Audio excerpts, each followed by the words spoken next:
Hi everybody, I'm Alejandra, librarian with the Osceola County Library System, and welcome to this week's craft, DIY Dreamcatcher. Today, in honor of Native American Heritage Month, which is in the month of November, I'm going to show you how to make your own dreamcatcher and then teach you a little bit about where dreamcatchers come from. So, dreamcatchers originate with the Ojibwe tribe but are made by artists from many nations now. Dreamcatchers, according to Ojibwe legends, catch bad dreams and they filter out your good dreams. So bad dreams get caught in this web, and then good dreams can pass through a hole that can be left in your dream catcher. So before we get started with the craft, I'm just going to explain what you're going to need.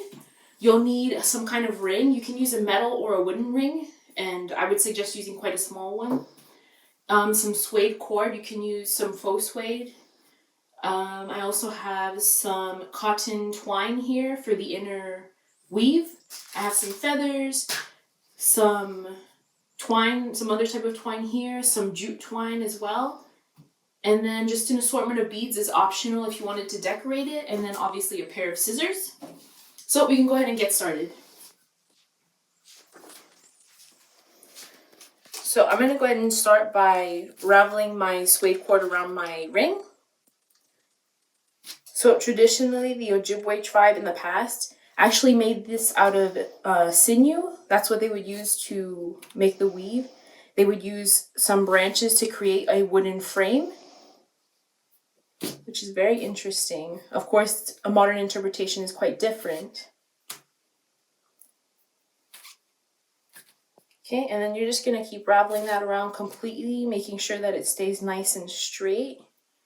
And then I would suggest a binder clip just to hold this part in place while you keep winding. Or you could glue it on as well. I'm opting to not use any glue right now. Just gonna keep winding around completely. Okay, so actually I have already completed this step. Wound the cord all the way around my ring and then tied a knot at the bottom here. Next, you're gonna want to take quite a bit of your cotton twine. I would say take at least a few feet of this. And go ahead and snip that off. And then tie your knot here where you tied the suede cord. And give it probably like 2 knots.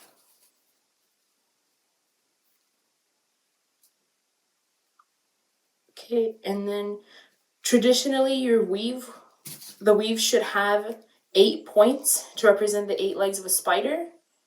But since this is quite a small hoop, you might not be able to accomplish that. So you're going to take your thread, you're going to wrap it underneath your hoop. And then you need to wrap it underneath this hole here. I know it's a little difficult to explain.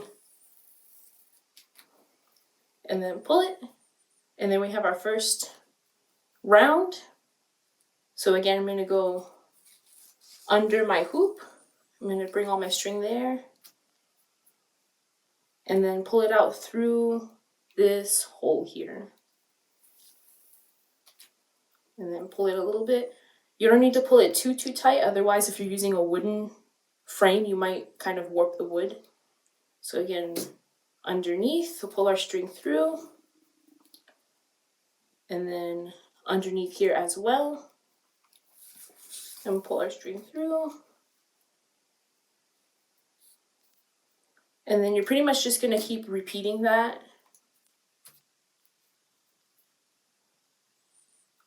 Until you completely fill the weave. Just make sure that you try to leave a hole in the center. Because like I said, the hole in the center is where the good dreams would filter through. Yeah, and then once you get a hang of it, it's a simple weave to accomplish.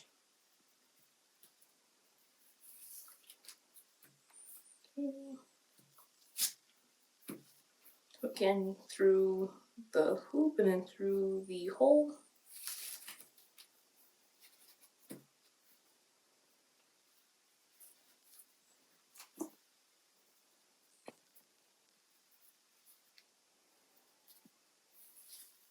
Okay, And then for your second round, you want to do that right in the center of your first round. So I'm gonna put that one underneath that thread there.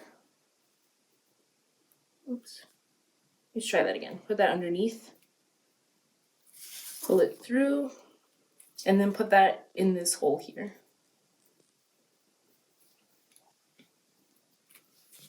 Okay, and then you can give it a few tugs like that. And there you go. I'll go ahead and show you how to do that again here. So underneath, oops, sorry, a little extra piece of string snuck in there. Underneath this string, and then through the hole here that you created. And then give it a pull.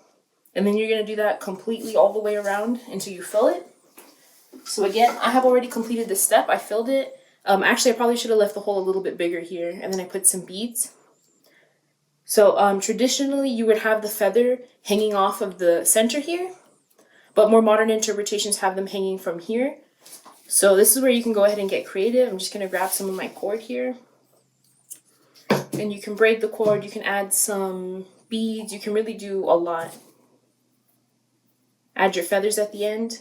I'm going to opt to just tie everything in knots, but again, you can use glue. You could use hot glue or tacky glue, whatever you prefer. Okay. And I think I might just leave mine like that and maybe add a feather. Go ahead and tie a knot around that feather. I do quite prefer the way it looks just with the knots as opposed to putting glue, but I guess it does look a little bit cleaner if you put the glue.